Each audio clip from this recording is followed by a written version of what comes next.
乡亲啊，继续来看台湾发生着亲像柬埔寨迄种的找头路的诈骗案。这个被害人被关起来领地，新北市的警方进前抄着诈骗集团的手，顺利救出着受害者58个人，还有3个人是互因活活领地告死。讲昨搁掠着2个嫌犯咯。这个诈骗集团背后的带头是一个外号叫做“地档的人。伊上届有9日的一个助手，伫三峡的汽车旅馆，互警察抓到。另外一个帮忙来等尸体的嫌犯，知影家己走无路咯，主动出面来投案。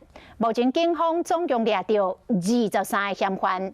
讲迄个诈骗集团的带头地档的疑似甲桃园的乌邦俊义会有关联。警方无排除这个背后还阁有较大尾的指使者。法务部已经督请到高检署为源头甲断掉，要彻底来消灭掉诈骗集团。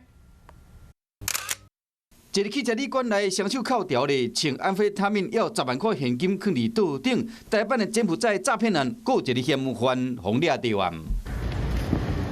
伫警方介护下头咧咧，这个姓张的嫌犯是地档的左右手，负责发薪水、载物资，和伫淡水、中立2个所在个人的人。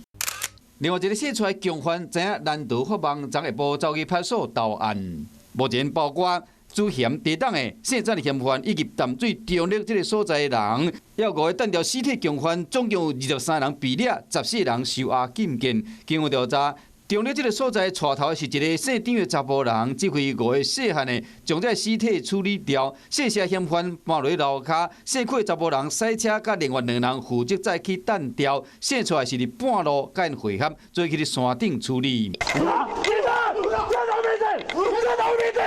诈骗集团背后的首脑姓陈的嫌犯，外号地档的，敢若甲同的乌邦正义会姓丁的兄弟有关系，伊含军的拢撇当就亲，警方不排除背后有人的指使。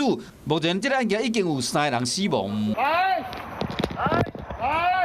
第3区遗体伫南投和警方找到，经过了解，这个姓黄的死者平常时无透露是新竹人，是失踪的人口，即摆要等家属去指认。这个诈骗集团是有够恶质，互人断送性命。法务部已经下灭团令，要高检署全面清查个案，斩断金流，将这不法的分子拢甲掠起来。